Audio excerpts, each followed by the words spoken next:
This is it. Episode number 49 of The Actors Room. We highlight David Bowie for the last time. Part 3, and it will be just 3 parts. I went ahead, fit things in, so it's not going to be a 4-parter. Whew. That's a good thing. Although I could talk about David for 8 more episodes because he's such a fascinating guy. Good stuff. But concluding David Bowie today in The Actors Room, my name is Jeff Tarowski, so here we fucking go.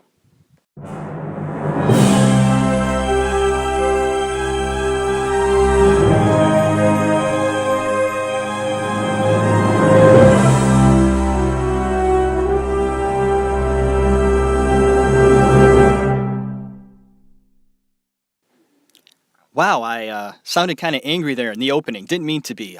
More of a emphasis on the fact that here we are concluding David today, and I'm just sort of a lot of different emotions going on, a lot of different, stuff. Stuff, does that make sense? Just a lot of stuff floating around. I had to sort of get myself into the right frame of mind today to do it. I have to do it today.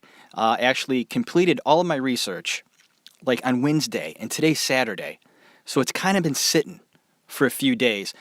I went ahead and gave myself a few days off after completing the second part, and I thought to myself on Wednesday, I got to start doing some research if I want to get everything in before Saturday.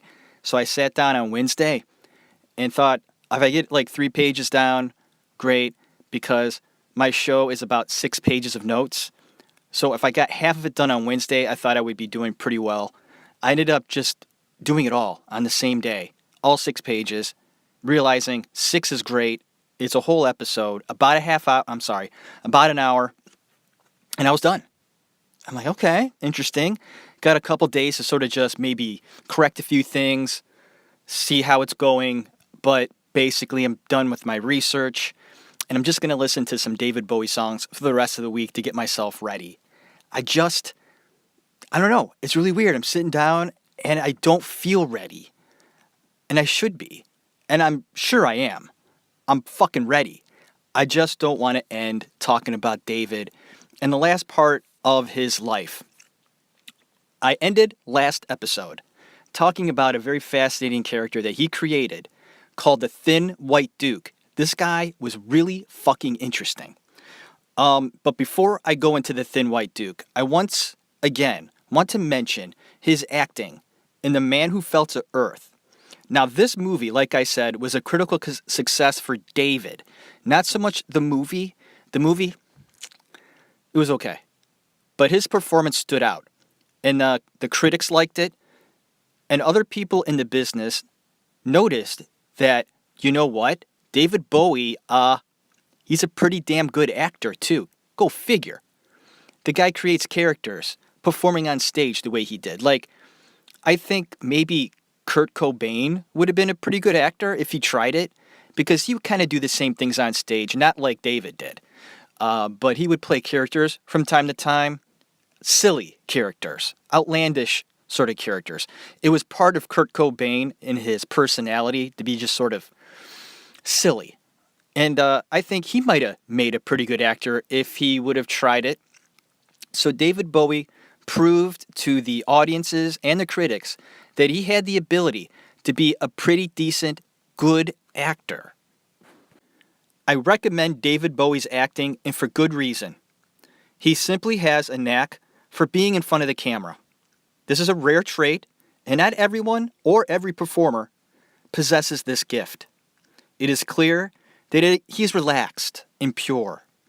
He reacts truthfully and plays moment to moment. And when I say moment to moment, this is critical in any actor. You have to be able to let yourself listen to the other characters on the stage or on the screen with you. You have to be able to take in what they tell you and not always be in your head thinking about, oh, what's my next line?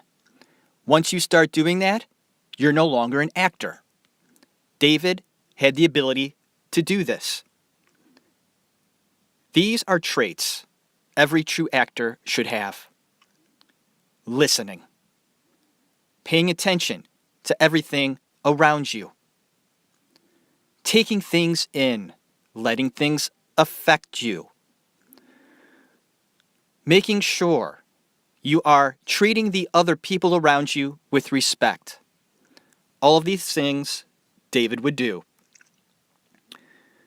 Although the film itself wasn't a hit at the box office, The Man Who Fell to Earth proved that David could do more than Ziggy Stardust.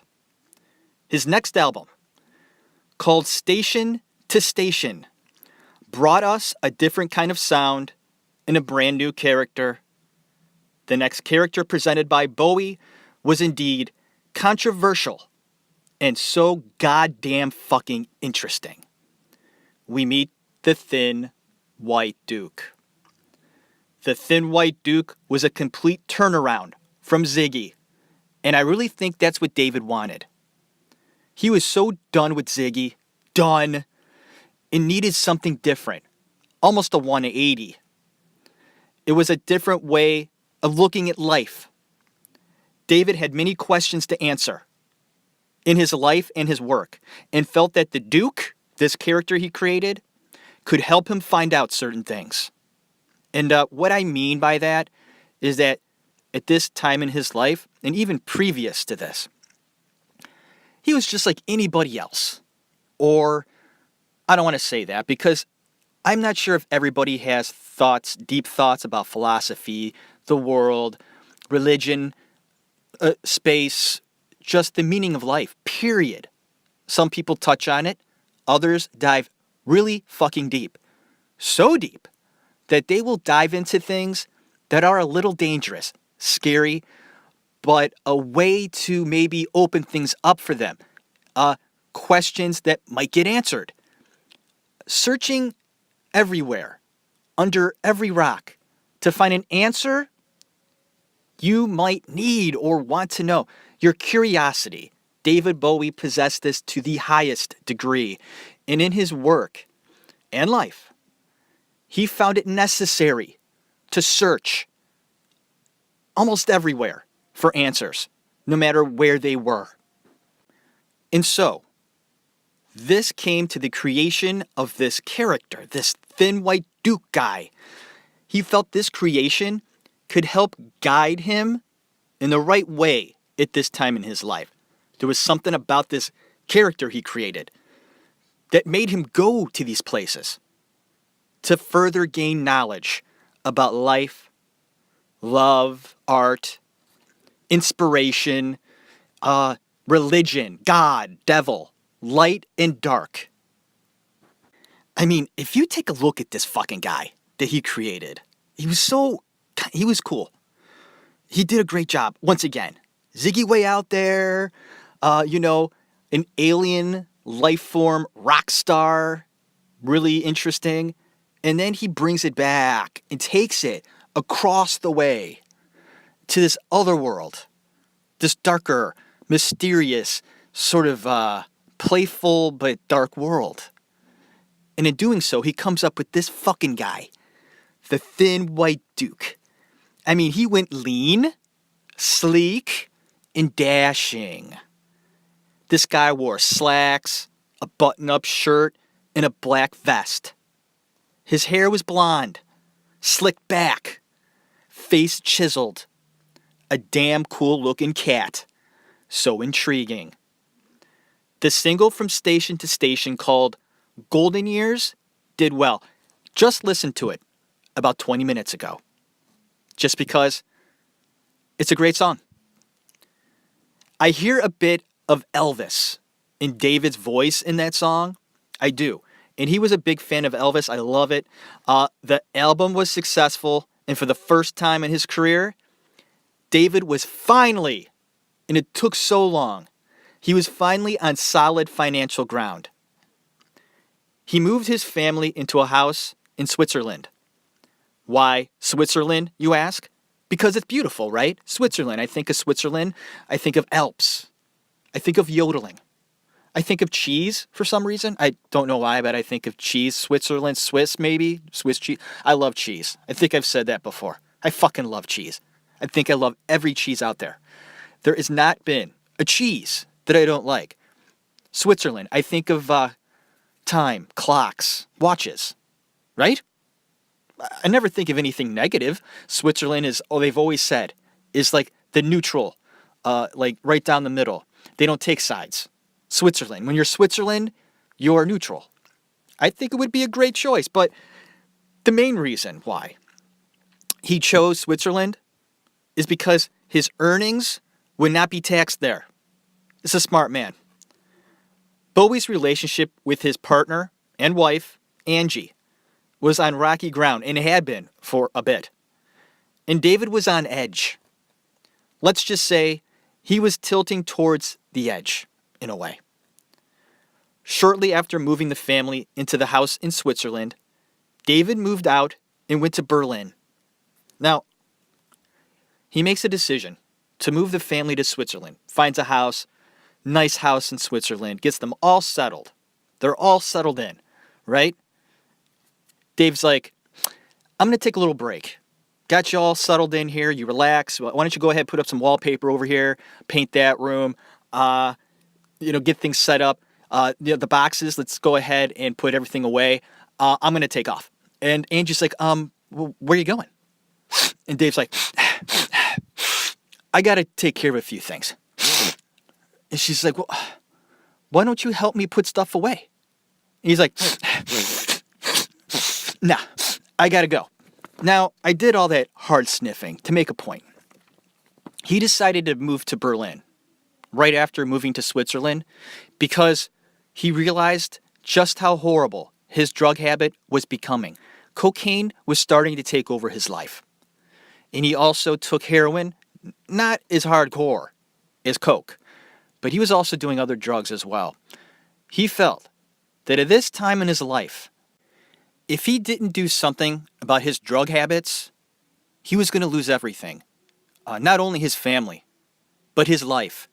And he will say, further on down the road, that he was absolutely amazed, blown away, and surprised that he made it through those 70s, especially from like 1975 to 1977, 78. The dude was just on a mission to destroy himself with drugs. And he was pretty much on that path. And he made a decision right here in his life to go ahead, take care of it, take it by the balls or whatever, and move out to Berlin with his buddy, Iggy, good old Iggy Pop.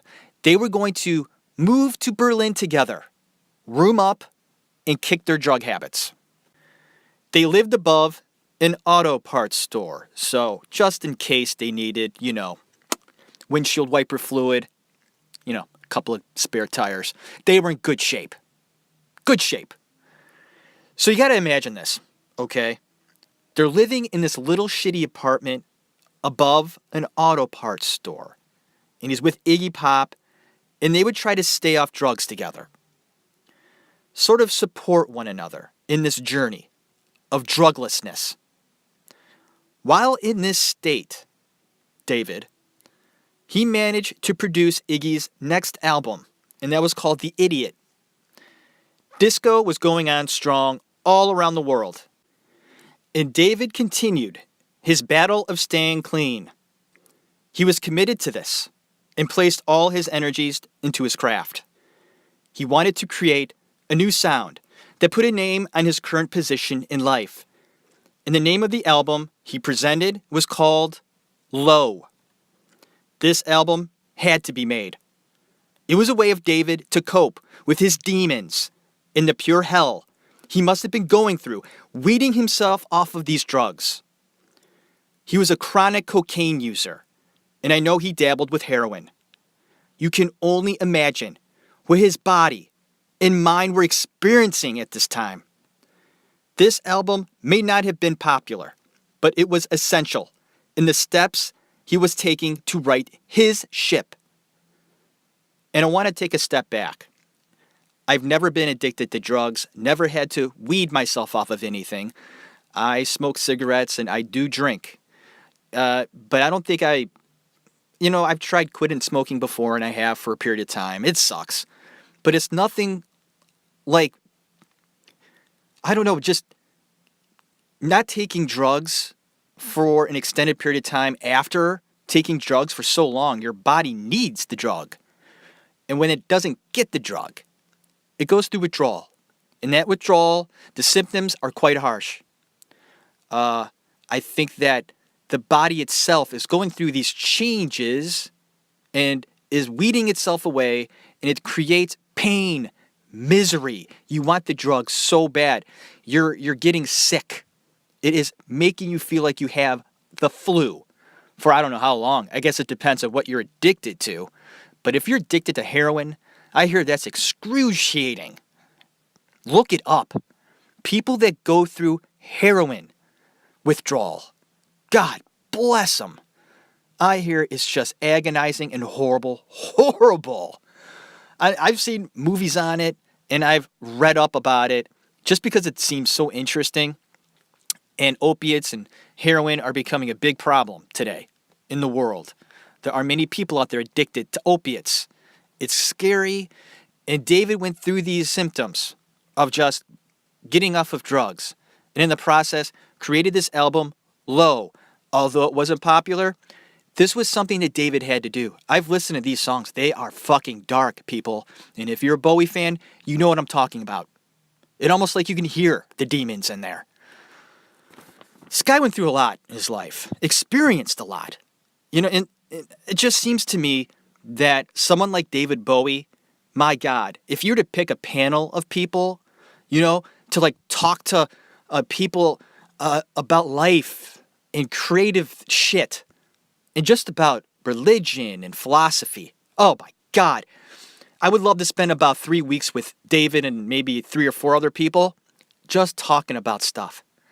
What you would learn because he's experienced so much. Others may just have opinions about things. I think Bowie can come back with you with some hard evidence about things. And I find it to be quite fascinating. And one of the things I admire about David Bowie. David was not hindered by the album Low and its sketchy success.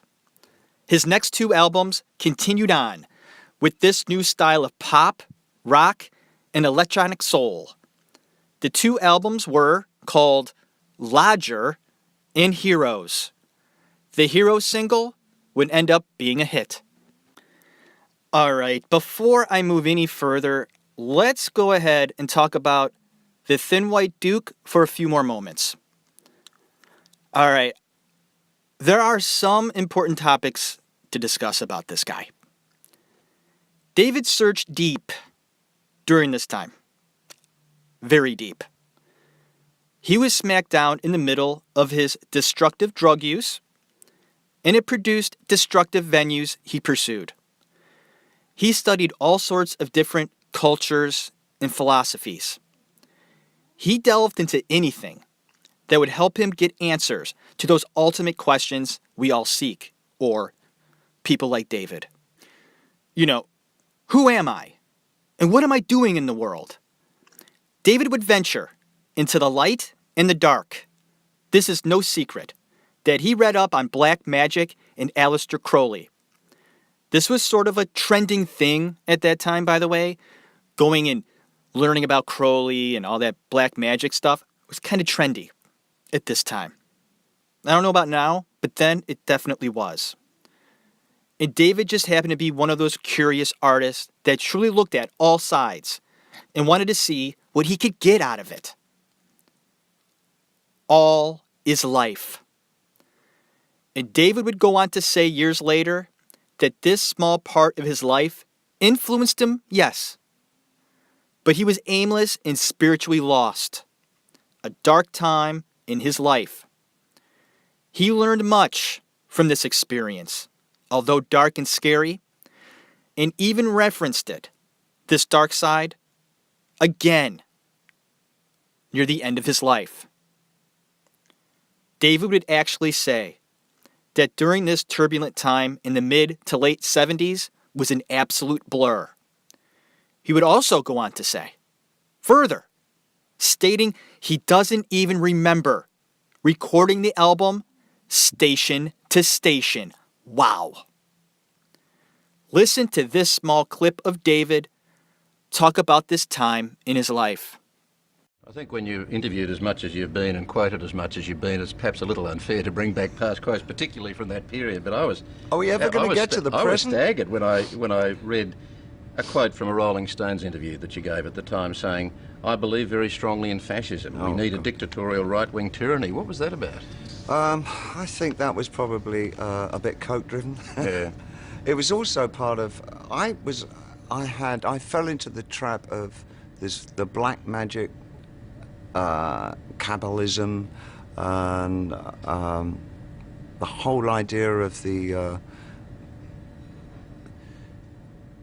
just the Crowleyism of, the times. It was a significant part of that middle point of the 70s, and I really got completely disoriented by all that. It was an awful, dreadful period for me. I mean, the only escape for me in the end was just to get up and clean myself out, and just finish my association with cocaine, which had become such a problem that I couldn't function in any other way from day to day. I wasn't eating, I couldn't eat anything. I mean, if you've seen photographs of me in that period, I mean, I weighed, 95 pounds or something. It was just dreadful. I'm absolutely amazed that I actually survived that period. There you go. You heard it right from Bowie. Right from Bowie. About how he dove into shit because he was interested, yes, but also it was he was cocaine driven, a mess, and he needed answers at that time in his life, and basically he was young and dumb and stupid and searching. That's it. And very destructive, and he survived. Thank God he did. He had his love of life and art to get him through it, so he decided to pour his heart into painting. He is very critical of his painting. You could see it in his eyes and face when he's acted about his art. He's sort of self-conscious, I think. That's just my opinion. It seems that painting takes a lot out of him. And I saw an interview he gave about his painting, and they asked him how he goes about doing his paintings and things like that, and what he gets out of it. And David's like, well, not that much. I just can't wait to get through it. I can't wait until it's over so I can move on to something else. What a true artist. He just can't concentrate on the painting. He's thinking ahead. Like, I can't wait to fucking finish this thing so I can do the next thing. He was always looking forward ahead to something new, all right? And I find that great as an artist because you're like that. You're sort of restless. I'm going ahead doing this podcast, and I can't help but think what I'm going to do next. And boy, I can't wait until I'm done talking so I can go ahead and edit this thing, see how it sounds, and get it the fuck out there. And then it's done. We can't explain these things. We're always sort of very restless. An artist, or most artists, I think, are very restless people. They get so excited about something, they're so into it, and then they need the next rush, the next thing that will excite them. You just can't stick with the same thing. You got to move on. You got to see something else. And you got to see what else is out there. And David Bowie was the same way. Moving on. It's 1977. It's Christmas time. And we all got a nice surprise gift. Who would have thought we could see David Bowie and Bing Crosby standing side by side singing a Christmas song? Incredibly beautiful. David and Bing participated in a television special and play act off of one another. David tells Bing how he has a 6-year-old son and how excited he gets this time of year. And then they sing Drummer Boy. I get goosebumps every time I hear it, folks. It's heartwarming, and it's a great song, and David and Bing sing really well in duet with one another. And Bowie did it. He did it. Well done. And giving us just a classic Christmas song. 1977, Drummer Boy. His personal life, not so good. The marriage between he and his wife was bad. And I've probably have highlighted this simple fact. This has been going on for a while. And I'm surprised they've actually stayed together for this long. But anyways, David didn't want to expose his son to the negative vibe in their home anymore. So he took his son and went to Berlin to celebrate Christmas. Angie visited America at the same time. And then when she returned home after the holidays, David and his son were still in Berlin and not home. Nobody was home. She was absolutely devastated, so devastated that she attempted suicide. This crushed David and scared him, and he, of course, was concerned and at her side. He went to her aid, but the marriage was over. The open relationship was now closed, and closed for good. The breaking of the union was finalized in 1980. David received full custody of his son, and to me, that's admirable. He took the responsibility. He took it for real. He cleaned up his act as far as drugs were concerned for the most part. He was getting himself together emotionally, and that was good. He would be both mother and father to Zoe, who now preferred to be called Joe.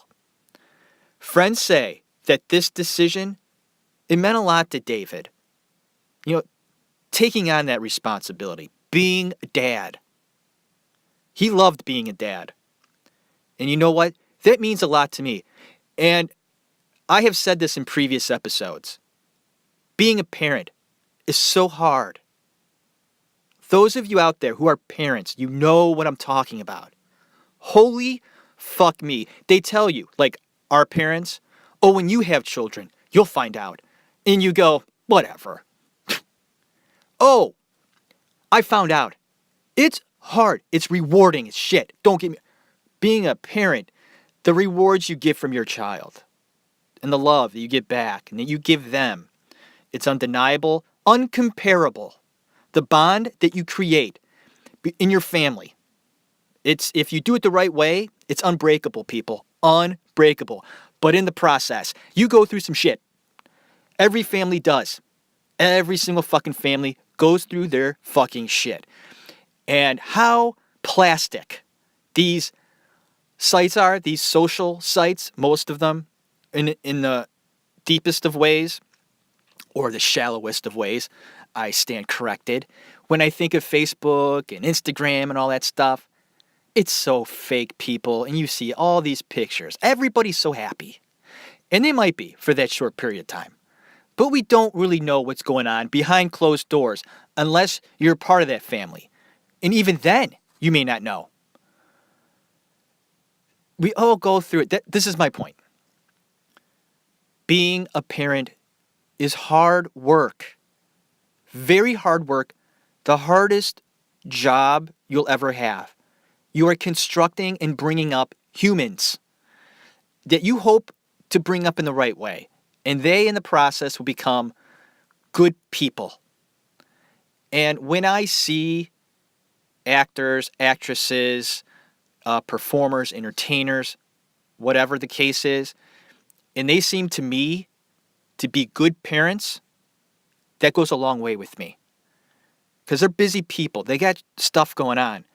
And if they take the time to be a good parent, God bless them, they go way up high on my respect list. Very high. And what I'm getting here from David Bowie is at this time in his life, he decided that I'm going to be a really good dad to my son Joe. And that was the decision he made. Next thing up, in 1980. This is ultra significant. Bowie moves to New York City. Cool, right? Do you know what's even cooler than that? He stars on Broadway in The Elephant Man. That's downright awesome. Let's do the acting thing again. But this time, we're going to do it on Broadway. He would take on the role of John Merrick. He says that he identified with the character because he shared the same isolation issues. This is some true art going on here, folks. Bowie is brave once again. There was no makeup used to change his features. And those of you who have seen The Elephant Man with Anthony Hopkins and John Hurt, Hurt has this crazy makeup, mask, whatever thing on, looking almost exactly like the real Elephant Man. Look this guy up. Scary. I get weird around deformed people. I do. I remember when I was a kid. Remember that movie Mask with Eric Stoltz and Cher? I gotta tell you, I'm not kidding.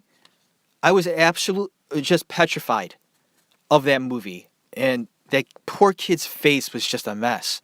In Mask, the character that Eric Stoltz played, and it was a kid. And he had this weird disease where his head would like keep growing, like his brain kept growing. And it just deformed his whole face. And I would get glimpses just walking through the room of this movie. It was on HBO a lot. And I would just turn as white as a ghost. So this is the character that David Bowie is playing, this John Merrick guy. And in the movie, John Hurt looked like the real kid, the real guy, John Merrick. But David, on stage, on Broadway, didn't do that. He had to use his body and contort it and make it look all weird. And I've seen clips. He's walking around really strange with like a limp, and he just made himself look ugly just by the way he moved and acted and talked. Very hard thing to do, man. Very hard thing to do. And while doing all these things, he had to continue to act moment to moment on stage, projecting the right way, doing it the right way. Props to David Bowie here. Big props. Acting on Broadway on stage, and the critics loved it. He got rave reviews. It was a hit, a success. David Bowie, not only a tremendous songwriter, not only a performer, doing mime, dancing on stage, performing, doing all these magnificent things. Not only was he able to do that and be good at it, good, great at it, but he could be an actor as well. Oh, wow, great stuff. He painted too, by the way. Yeah, he just did it all, this guy. True artist, through and through, very notable performance on Broadway in The Elephant Man in 1980. Get this. During the run of The Elephant Man, he even managed to release his 17th album, number 17. The guy just couldn't sit still, could he? Dave, take a break, man. Nah. I'm good. I'm not even on coke anymore. I just go. I'm good, thanks. When I take a break? When I sleep. That's when I take my break. I'm good, thanks. Thank you for the offer. But I'm going to make at least 500 albums before I die. Thanks. All right, so in this album, we get a song called Ashes to Ashes. He expresses in the song how he still struggles with his drug addiction. Folks, that'll never go away.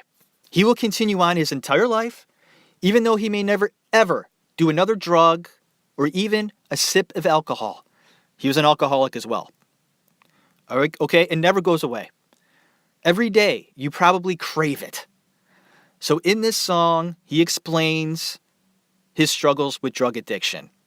But from what my research tells me, he really did stay away from the drugs after this. I think he would slip a little bit from time to time. I think that's natural, though. When you are hardcore, as he was, going cold turkey like that, I mean, it's possible, but very unlikely that you will never use again.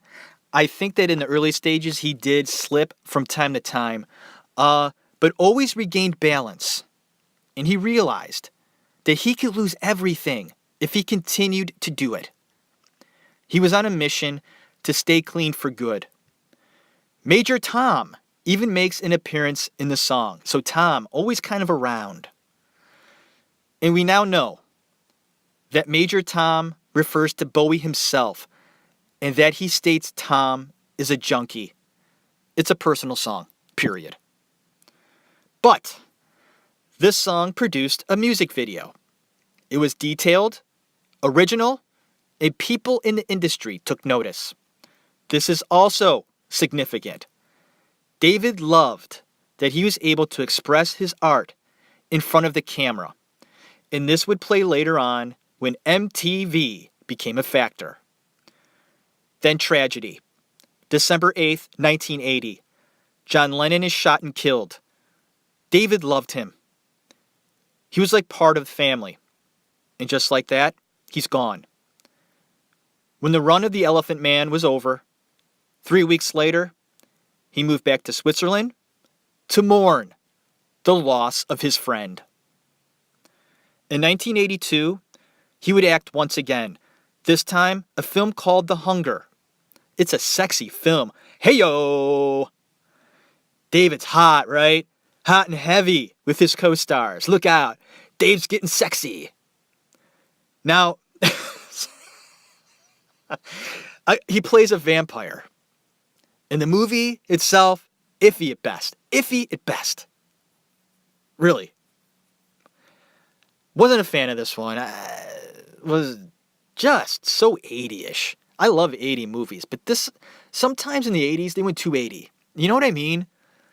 All the cliched 80s stuff. Like the feel of the movie was just so 80s. That's a bad thing. I love the 80s. The 80s were great. So great. It's noteworthy, okay, that he works with Susan Sarandon in this project. And I think they became friends later on. They would give interviews together, just sit and talk, have a conversation. I thought that was pretty cool. I think David was able to form great relationships with his co-stars and people he worked with. He was just a good guy, nice guy. Then more tragedy, of course. Of course, we got to have tragedy, right? The hits just keep coming. When his real brother Terry throws himself out of a window and tried to commit suicide. I guess Terry would survive the fall, his brother, right? And David would come to his aid. Now, Dave was private about his family life to a point. This, of course, is a sensitive subject, but he faced the demons head on and supported his brother. Just a sad situation when you really think about that. David loved his brother very much, Terry. From what I gather, people would say he was David's idol, best friend. Terry showed him art in a different way, and David respected him for that, opening his eyes to things that he may not have thought about maybe if it wasn't for Terry. Terry was a driving force in his life, and the fact that Terry went kind of insane, not kinda, he had schizophrenia, and this scared David, thinking that he would get it, like a sickness, waking up, crazy, insane, like it ran in his family. He feared that it would happen to him too. So he came to Terry's aid, being the good brother that he was, supported him, was at his side, comforting him. And he didn't like talking about that part of his life. He did bring it up. He did. But of course, when things like this happen, when his brother Terry tries to commit suicide, David wasn't about to open up about that and how he felt about it. It just wasn't going to happen. David's next project is more acting. God bless him. The film is Merry Christmas, Mr. Lawrence. This will be his best work. He placed all of his frustration and pain in his personal life that was going on and then put it into the character. It's a World War II film. David shines. He's reserved and natural. He displays his miming abilities, and it's quite brilliant. He acts more through his movements than most other actors do. He's so utterly vulnerable. He looks so fragile sometimes on the screen, like he's made of glass. Skin, and then underneath that, glass. I also want to mention a film he did a few years before that called Just a Gigolo. It's a film that's forgotten, I think. And Bowie took a leap with his acting. Just a Gigolo. It's on YouTube. If you've never seen that movie, I recommend it. The premise is pretty damn good. And you see David Bowie take a leap in this movie as an actor. His music was going to change again. Big fucking surprise. His music's changing? No. As he entered the mid-1980s, he would embrace his growing stardom and go mainstream. Look out. He was famous, of course, but not huge. Big difference. Just a bit under the radar with his fame. Before this, but not for long. David would sign a 5-year contract and promote his new songs on, guess what? MTV. The dude went global. His catchy tunes like Modern Love and Let's Dance were enormous hits. I remember watching Let's Dance on MTV every day. They played it often. Bowie was perfect for MTV. The two mediums were meant for one another. It made him bigger than he ever imagined. And this is the scoop. Bowie had a certain audience. Nice size audience, but moderate sized. And it was like to a certain extent of how big it was. Now, when Just Dance and Modern Love came out and MTV happened, he was open to a new audience. People who listened to Phil Collins, right, didn't listen to Bowie before songs like Just Dance. I'm just guessing, but I think it's true. Now, they were. Now, my mom only knows of the Just Dance Bowie. I only knew of the Just Dance Bowie before I did my research. It was a wide appeal. His music was as popular as Tina Turner, Phil Collins, and Michael Jackson. He seemed to be enjoying it as it happened. He was living the dream, man. Success and loads of cash. His image was sharp. He even announced to the press that he was now strictly heterosexual. Don't know why you have to announce that, but hey, you know what? They probably gave him lots of interviews at this time and said, you know what? Hey, years ago I said I was gay. I might be still gay, but I'm strictly heterosexual now, all right? So print it, put it out there, done. All right. Now he's on a roll, giving the whole world a taste of Bowie. They're just getting a taste of him all over the world now. But were they getting the real Bowie? The real Bowie? No, not really. This popularity run was making David write songs for the audience instead of for himself. And after a while, he became discouraged. This wasn't who he was as an artist, he thought. You know what? I gotta want to get into that for just a moment. The fact that he was writing songs for the audience right now, because he was so popular, he was writing things for them to stay popular. Catchy, just mainstream songs. Not artistic songs that he wanted to do. And he thought he was having a great time at this point. Just singing, let's dance, put on your red shoes, and, you know. It's a great song, catchy song. My brother hates that song. Really, dude? It's a good song, man. You know what it is? You know what I think it is?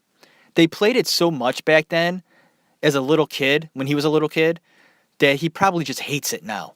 Because he heard it about 1 billion times in the mid-'80s. I think that's it. Because it's a good song. Let's dance. It's just so catchy. It's in my head. It's been in my head a lot. Doing my research on Dave. That one probably the most out of all of them, which is really weird. All right. David's brother Terry would commit suicide in 1985. David was absolutely devastated. His brother Terry, his idol and best friend, was now gone. Plus, Terry became what David always feared in himself. The thought had always plagued him. What if I go insane? David withdrew from many people in his life at this time. Friends wanted to reach out, but they knew he just needed time to heal. And he did. Then he decided to help heal others when he joined the Live Aid movement. He was one of a dozen artists that performed on stage in London for fighting starvation in the streets with the Live Aid movement. Well done. Bowie starred in the musical called Absolute Beginners and was also in a film called Labyrinth. Any kid that grew up in the 80s definitely knows about Labyrinth. You got a young Jennifer Connelly, very cute, and of course the main topic of discussion in this movie is the size of Bowie's package. And I'm sure you know what I'm talking about. And I'm not talking about a Christmas gift. The dude showed us just how well endowed he really was. Thanks, Dave. But he also loved the premise of the film. Dave did. He loved the whole premise. They had a couple of other actors they wanted for the role. Bowie came out on top and felt it would just be a fun project to do. He loved the premise, the concept. The movie's underrated. Creepy, but underrated. David put out another album and it didn't do well. It was a bit too flashy and a bit too boring. But David reached a pinnacle in his career commercially, and that was great. But he wanted to get back to being an artistic musician he once was. He decided to break away and form a new act called Tin Machine. Tin Machine was simply rock and roll, but not rock and roll. Now think about this. He was doing it his way. He was doing it for David. It was a transitional period, an expression of what music can be. He was giving us a sneak peek, and this is fucking huge. Okay. He was giving us a sneak peek at a new type of music. It was alternative, yes, but it was also something else. And we heard a bit of it way back in the day from Bowie. Do you remember a little song called Hang On to Yourself? I hear the beginnings of grunge in there. It's there. Give a listen to Hang On to Yourself. This musician was so far ahead of his time. It's really scary and it's genius. Bands like Nirvana admired David's music, and it's obvious he was an influence. Just listen to The Man Who Sold the World. That's it. What a great remake by Nirvana and Kurt Cobain. Well done. Bowie felt great about Tin Machine, and it fulfilled him artistically. And it was a few years later, he would meet the love of his life, model Iman. It's sweet to hear Bowie talk about her in interviews and vice versa. Iman would go on to explain how David approached her and asked her out, and he wooed her. He had found his happiness with her. She also says that most people or fans would be surprised to know that David is strictly an old-fashioned kind of guy, down to earth in many ways. A distinction from his natural creative ambitions and curiosities. He simply romanticized Iman into marrying him. He says he fell in love with her the very first day. And she said it took her about a week. Isn't that cute? I love that. It's great. In April of 1992, he married her. And his son Joe was his best man. I'm getting a little, emotional. I don't know why. That is just touching to me. You know what it is? Doing my 3-part episode of David, going through this journey and knowing how he grew up and the beginning of his career and what he went through in the 70s and now getting into the 80s and him meeting the love of his life and him and his son are close and Joe's his best man. He's straightening out. And it just hit me. He just is, and he's happy. He would again dive deep into painting. Also, at this time, he was asked to perform on MTV Unplugged, where musicians like Eric Clapton, Bob Dylan, and eventually Nirvana would perform. And I love the Unplugged of any artist. I just love it. I love the acoustic stuff. But David ultimately decided against it. You know, performing on MTV Unplugged, and this is the reason why. He wanted only to perform his newer music. He didn't want to go back and sing all of his older songs. And MTV's like, we want to hear your old songs. Is that okay? And Dave's like, no. I want to do my songs that I'm doing now. MTV's like, well, that's not really our format. And Dave said, well, I guess I'm not going to be on your show. And he didn't. I don't need you, MTV Unplugged. Be gone. Bowie stood up for his art. One of his great quotes was to a friend of his. Quote, if you come from art, you will always be art. End of quote. Bowie put art first. His album Outside is a good example of how David would create his music with the foundation built on a play and a character. He was the playwright.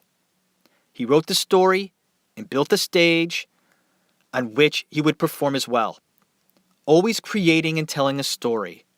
The premise was a bit disturbing, though. It was about murder. Hey, Bowie wanted to go there, okay? All right. That's where his artistic stuff was going. Murder at that time. He wanted to go there, experience that. Maybe, and I don't think he killed anybody in one of his movies. So maybe he wanted to see artistically what it felt like to murder somebody. But the Outside album showed me that Trent Reznor was first influenced by Bowie. And then David was influenced by Reznor. I love that shit. Fucking awesome. Trent would even join him on tour of this album. They played together. You hear a little bit of music done by Marilyn Manson too at this time. Trent Reznor says that he feels Bowie has no fear in art and music. And he also feels, and this is Trent, there's not enough of it in music today. He's got that fucking right. David Bowie's legacy was rewarded in 1996 when he was inducted into the Rock and Roll Hall of Fame. And by the way, the Rock Hall is in my backyard here in Cleveland. Haven't been there in a while. I was there when it first opened, and that was a long time ago. I got to get back. They have probably done some great improvements since then. And just because when I did go, I was a lot younger, and I think I would appreciate it a lot more if I went today. Bowie, at the age of 53, had a daughter with his wife, Iman, and her name is Alexandria. After her birth, he was smitten. His main focus for the first time in a while would be on someone else besides his craft. He wanted to only be a dad. Isn't that sweet as hell? Or I don't know. Is hell sweet? It's hot, I get that, but that's so stupid. I don't know why that is. Sweet as hell. So stupid. What a stupid remark. Anyways, I want to go ahead and give notable film roles that Bowie did in his career. His role of Pontius Pilate in The Last Temptation of Christ, spot on. He played Andy Warhol in Basquiat, good movie, great movie, actually. His cameo, playing himself in Zoolander, wasn't that fun? When he was, didn't he judge the contest, the modeling contest? He just comes out of nowhere and hey, I will go ahead, I got time. I'll go ahead and judge this thing for you. I think I'm qualified. Are you really, though? Zoolander was funny. He also portrayed Nikola Tesla in The Prestige. I was so impressed with that role as well. And I watched The Prestige about a month ago. And it dawned on me how talented Bowie is. Seeing him in that movie, and I have seen him in acting performances before. Like I explained, he was in Last Temptation of Christ. I love that movie. And I have seen him in that role, of course. And I had seen him in other things as well. I knew of him as an actor. But I watched him in this movie, The Prestige, about a month ago. And I'm like, I'm intrigued by this guy. I got to do more research on him because not only have I watched his films and listened to some of his music, he's been talked about in other things that I listen to on podcasts and things like that. They bring up Bowie because he's sort of a mysterious guy and the things he puts into his music and his songs. And it's been known that he practiced black magic and was a fan of Crowley and just that whole music scene back in the 60s, 70s, and 80s. They were sort of into that stuff, like the Beatles were too. Who else was? Led Zeppelin as well. I mean, they were all sort of into that shit, searching and things like that. And I found that maybe if I do an episode or 2 or 3 on Bowie, that would be a lot of fun because he truly is talented. And I felt to myself, excuse me, I think he's more talented than I imagine. And I was right. He definitely is more talented than I thought he was. So now that we have discussed David Bowie's life, we must now discuss his death. In his last album called Black Star, Elvis Presley had a song of the same name, Black Star. It came out in 1960. Bowie loved Elvis. They share the same birthday. There are connections between David, Elvis, and this song, Black Star.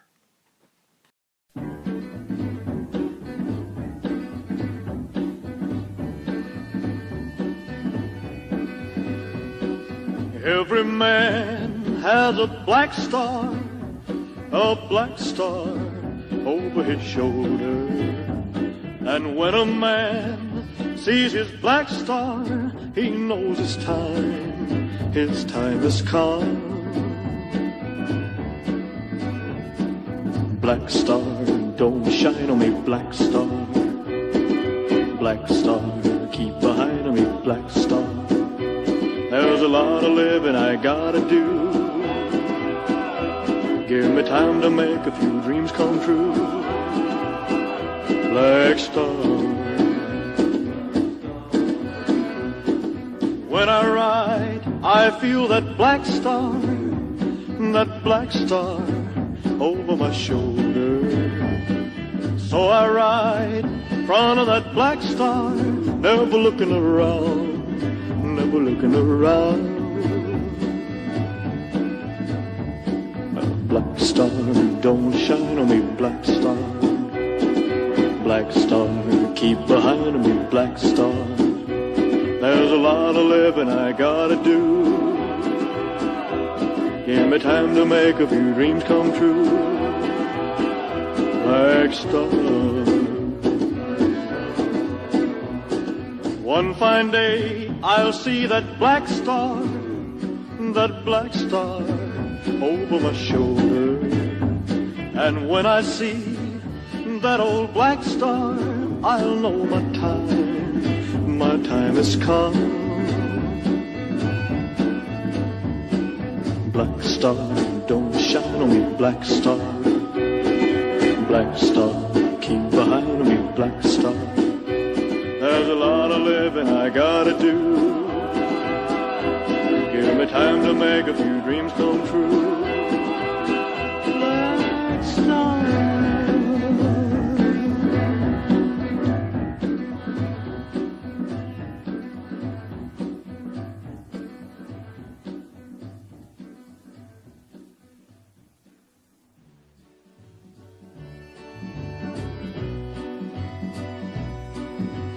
Every man has a black star over his shoulder. There's a lot of living they gotta do.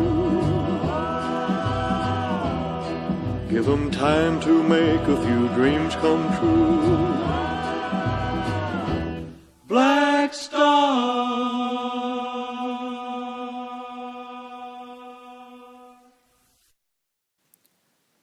Black Star is a reference to death. You can hear it in the Elvis song, Bowie took the same idea and made it his own. I have to tell you though, that album is dark, and it should be. The album, the last one that David put out, it's dark. I mean, the guy was facing death, and facing it very soon. He was also so fascinated with the whole thing, and he would be drifting off into the abyss, and he knew it. The video is filled with lots of dark imagery. The music video, whoa. Bowie placed in all the reading he did about black magic, it is obvious. There's no doubt about it. But once again, David's telling a story to us. Death is near. Is Bowie scared? Is he curious? Is he professing something? Does he have some sort of answer? Reading up on all that dark magic stuff? What happens when you die? Does David believe in heaven? Hell? God? Isn't it all a big guessing game, though? David knew it. We should know that, too. In a way, no one really truly knows what happens when you die. Really. And I have read up on what others believe the song means. Everyone has their own opinion. It goes from one end, people believing it's straight up evil. Seriously. Oh, really? I mean, you go and look up comments on Black Star in the video. It's quite incredible that people out there believe that David Bowie was evil. Wow. Just because he does creepy music videos and practice all kinds of weird stuff in the 70s. I mean, really? And I was sort of sucked into that, to be honest with you. Because of the fact I didn't really know that much about him, and I just heard little things, and then I see this Black Star video. I think about a month ago or two months ago, before I did my research. I'm watching this video, and not knowing the other things about David, I was definitely creeped out. I mean, there's some images in there. It's creepy. The music itself, really creepy. But he was going through death and wanted to express that in his music. And this was funny, too. I found this in one of the comments. There were actually a few people that claimed that they couldn't get through watching the video and it made them physically ill. That's how much it affected some people. That's what David could do, man. He was so good with the imagery and the mystery and the song and the music, the feel. I mean, he was getting damn good at it, obviously. He was so good at it, he could actually make people feel ill. Wow. Now, some say Bowie simply displayed a dark story of death, the mystery of it all. What it's like to be at the doorstep of facing the unknown. Bowie plainly brings back Major Tom in the video. And Tom always signified David himself, the last hurrah. Others say it's Bowie showing us his strange artistic talents in his battle with the great final day approaching. In him, placing into the song and video all that he has learned about philosophy, the wisdom. But whatever you feel about it, David Bowie was a good man. I heard him in interviews say he ventured from light to dark, dark to light. He experienced life, man.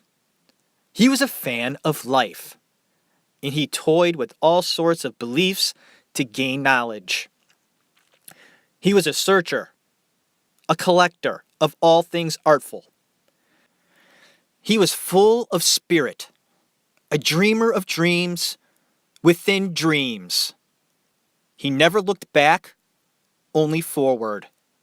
With his drive and talent, he made art better. He made life interesting. He gave something to the world to make us want to reach far above our own world. just like he did. And before I end this episode in series of the great Bowie, I want to talk about the project he was involved in before he died. He was finally going to fulfill his dream and produce a musical on Broadway. He always wanted to do it, and it was finally happening. The musical is called Lazarus. Folks, I seriously didn't know about this. I'm researching David, and I come upon this, and I'm so detached from Broadway stuff right now. My bad. But anyway, one of my most favorite actors is in this show. Well, it was. He was in the show in the beginning. I don't think he is anymore. Michael C. Hall. And he plays Bowie in the musical. I've seen clips of this, and I hear Michael C. Hall sing one of Bowie's songs. And he nails it, man. Michael C. Hall has a great voice. And hearing him sing a Bowie song was just great. And I also saw a clip of this show on Broadway, and I heard his song, Life on Mars, sung on the stage in that Broadway tone, and I cried. And soon realized at that point,